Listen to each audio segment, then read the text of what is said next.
The man then brought me back to the outer gate of the sanctuary that faced east, but it was shut.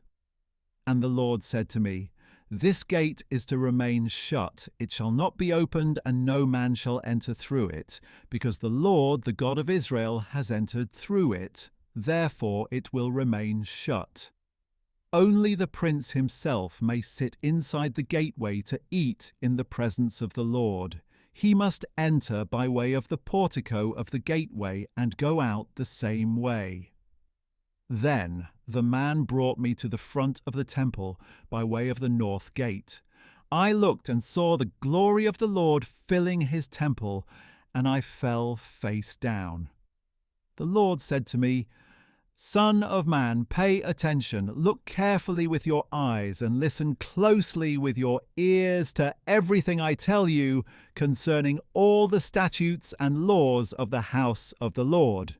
Take careful note of the entrance to the temple, along with all the exits of the sanctuary.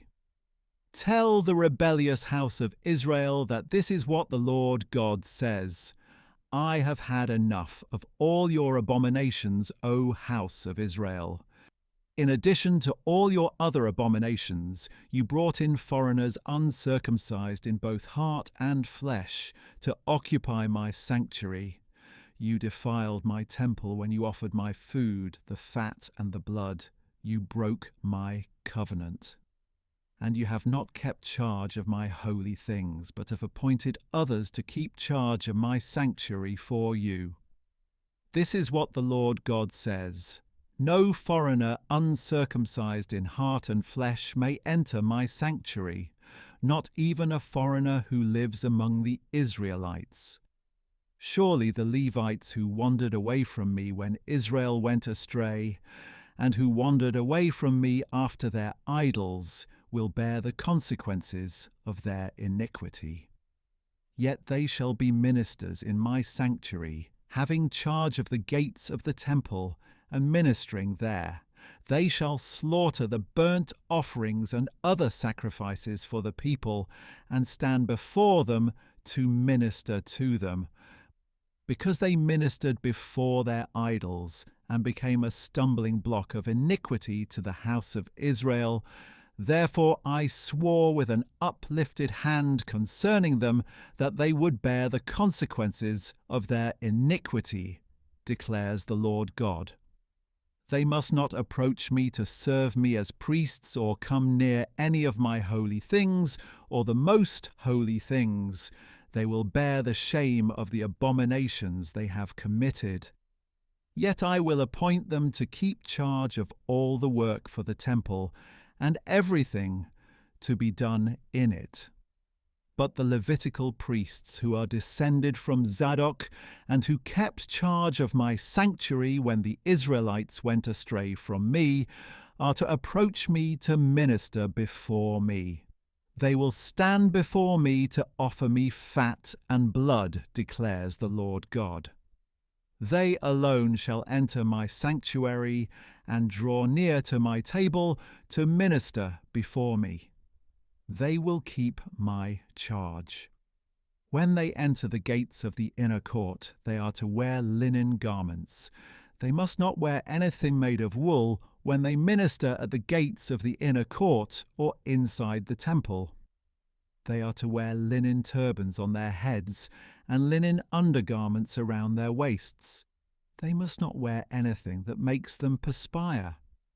When they go out to the outer court to the people, they are to take off the garments in which they have ministered, leave them in the holy chambers, and dress in other clothes so that they do not transmit holiness to the people with their garments.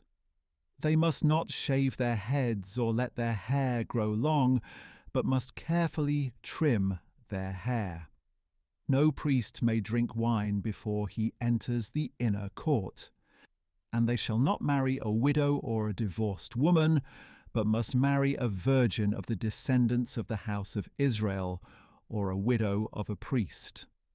They are to teach my people the difference between the holy and the common, and show them how to discern between the clean and the unclean. In any dispute, They shall officiate as judges and judge according to my ordinances. They must keep my laws and statutes regarding all my appointed feasts, and they must keep my Sabbaths holy. A priest must not defile himself by going near a dead person. However, for a father, a mother, a son, a daughter, a brother, or an unmarried sister, he may do so. And after he is cleansed, he must count off 7 days for himself. And on the day he goes into the sanctuary, into the inner court, to minister in the sanctuary, he must present his sin offering, declares the Lord God. In regard to their inheritance, I am their inheritance. You are to give them no possession in Israel, for I am their possession. They shall eat the grain offerings, the sin offerings, and the guilt offerings. Everything in Israel devoted to the Lord will belong to them. The best of all the first fruits and of every contribution from all your offerings will belong to the priests. You are to give your first batch of dough to the priest, so that a blessing may rest upon your homes. The priest may not eat any bird or animal found dead or torn by wild beasts.